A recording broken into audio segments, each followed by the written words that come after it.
What's up, BLC? We are back and we've got more questions and answers that we are super pumped to be working on. So what's the first one we got here?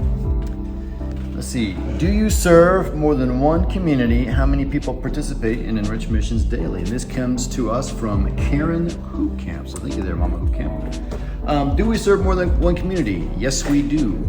We run medical trips and we serve 3 separate communities besides the one that we're actually planted in with the Enrichment Center. And out of those 3 communities is our expansion plan. So we're going to be planting more Enrichment Centers in the future. How many kids do we work with on a regular basis? On a daily basis, we have communication and ministry and touches with about 250 students through the nutrition program, all of our enrichment classes, as well as tutoring and medical and dental care of the students at the public school. That's a pretty big program. Wow, okay. Second question. What is your average day like, including behind the scenes? This comes from my dear friend, Doug Opart. Hi, Doug. My man, how you doing? So behind the scenes, we try to focus really, well, let me speak for myself, then I'll let Megan answer. I don't want to talk for her. But as a core value as an organization, we focus a lot on holistic health. So not only eating correctly, but exercising, studying your Bible, growing in your faith.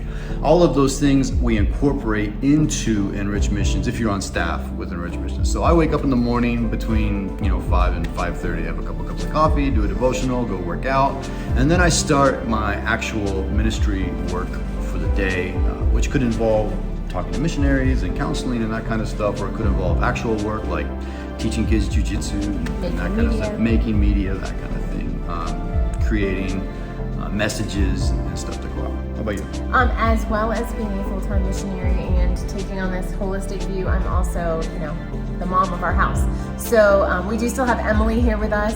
So I get up at about 5:15. Get her up and ready to school, get her dropped off. On days that I work outside the home, I go directly to the Enrichment Center or grocery shopping and then the Enrichment Center. On other days, I'll go to the gym and then come back and work on things like accounting.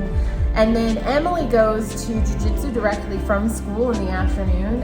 We pick her up, we have dinner together as a family, go over homework, get everything ready for the next day, and keep on trucking. So I think part of Doug's question in the small script that I didn't put on my card were, what are some of the behind the scenes things that groups don't necessarily see? And so when we're working groups, we tend to not be going to the gym. Yeah. We make other arrangements to get Emily in and around. And so we kind of put all of those things aside to focus on the group while you're here. But you really do see our life happening right in front of you. I think one of the things that I tell people this all the time that we've really focused on in the past 11 years of being missionaries is trying to normalize life for our kids as much as possible. If they ever wanted to reintegrate into the United States, that it wouldn't be such a shock because we kind of grown up that way, right? Yes. Okay. Number next. All right, what is the most difficult thing you experience while serving this population? This comes from Val Newell. Hi, Val. Newells. Hi, Tom. Yeah, look at that. I don't know about Megan's answer. My answer is always the same answer. When you're doing ministry, you're creating opportunities, you're creating options. Even when you're giving the salvation message of Jesus Christ, you're giving people an option that they may not have heard before, to go to heaven and be with God.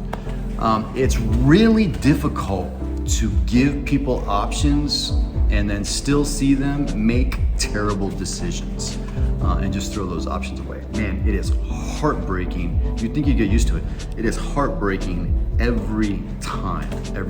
And honestly, it can be like, if it happens a lot in a row, it can be kind of depressing to where we have to recover from it spiritually. Same. Yeah. All right, what are the 3 most challenging things you are, currently facing in ministry? And this comes from Carl Johnson. Hi, Carl. Thanks, Carl. Right now, one of the most challenging things we're dealing with is calibrating and restructuring because of COVID. Not having teams come down on the regular, that's tough. We were running before COVID hit, 10 to 12 teams a year, and we were pushing for somewhere between 15 and 20 teams a year. And we were on track. It was looking good. We were developing new relationships with churches. So out of that comes several things. Projects get completed, fundraising happens, relationships occur. You're talking about three major things in the life of a missionary that are now having to be done online, which is a really difficult shift. So that's, I would say that's one of my major things. Yeah, I would say as a team, one of the things that we are dealing with right now is we talked a little bit in our first video about our new staff members, and there's an idea in corporate America that when you are forming a team, you have 3 levels. There's forming, storming, and performing. And the storming is when you're trying to work out, you know, that everybody's in the right place, that they're doing the right thing, that they're equipped to do their job. And I would say that right now as a team, even though things are going well, we are having some challenges in working that all through, because we want everyone to be in the right place doing the right thing.